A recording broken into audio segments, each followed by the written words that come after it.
So I have a Google Slides, and I'll post that as well as this video.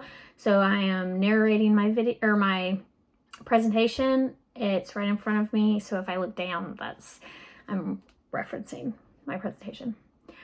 Shame and accountability is my presentation topic. So my aha moment was pretty early on in the semester. It was actually during Module 1. And it was Brené Brown's podcast on shame and accountability. A quote that I took from that and have really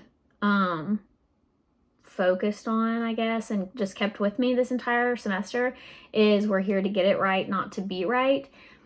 And I think that's a really important thing to remember, even now in our world, is that we're not perfect, and we're going to make mistakes, and we're going to mess up. And it's dependent on how you handle those mistakes that really shows who you are, because we all make mistakes. And so it's just using that to become kind of a teaching experience or a learning experience for you or others. But it was near minute 36. She was talking about a time that she said something about someone being her spirit animal. And even though she didn't mean to hurt anybody, people were saying that was very offensive to some cultures.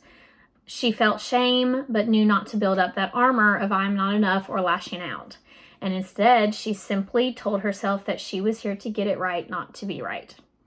She messaged people back and just said, thank you for the teaching. I really appreciate it. And that just speaks volumes for who you are and how you handle situations, and just the type of person you are. So I just thought it was amazing how she handled that, because I've done it. Everybody's done it. We've all made mistakes, and it's really hard to handle in a dignified, productive way. So shame this is the definition that she gives in the podcast. Shame is the intensely painful feeling or experience of believing that we are flawed and therefore unworthy of love, belonging, and connection. I thought this quote or her definition was very interesting, because it is a painful feeling when you feel shame. And it does, you think of shame more as being like embarrassed. You never think of shame as being something that corrupts your feeling of worth, which I just found that very interesting. And then I took a few quotes from when she's talking about accountability. One of them is, we need to understand the difference between being held accountable for racism and experiencing shame as a result of that accountability, and how that's different than actually being shamed for being a racist. These are different things. The other quote is, change action is probably the best cure for the shame we experience around accountability, which that's the solution right there, is making a change and taking action to prevent feeling that shame in the future. Because again, it's a learning process, and it's a teaching moment, and I think that's the best way to handle it.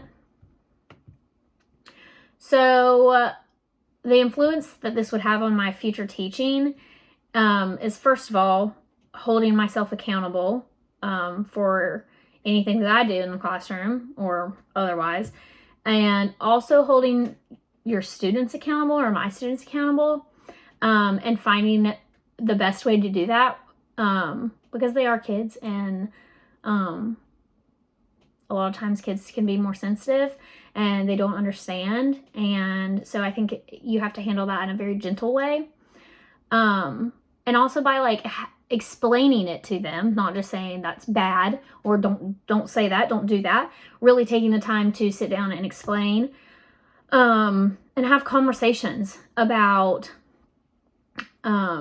diversity, and sit down and explain to the students really why that wasn't right, or just opening up those conversations and educating students, not just about what's in the standards, but about like how you should treat people. And then another important thing that kind of backs that up is to create a safe and comfortable space to have these conversations. Your classroom has to be somewhere where the kids are comfortable and they're not afraid to speak up and, talk to you about something that they might not understand.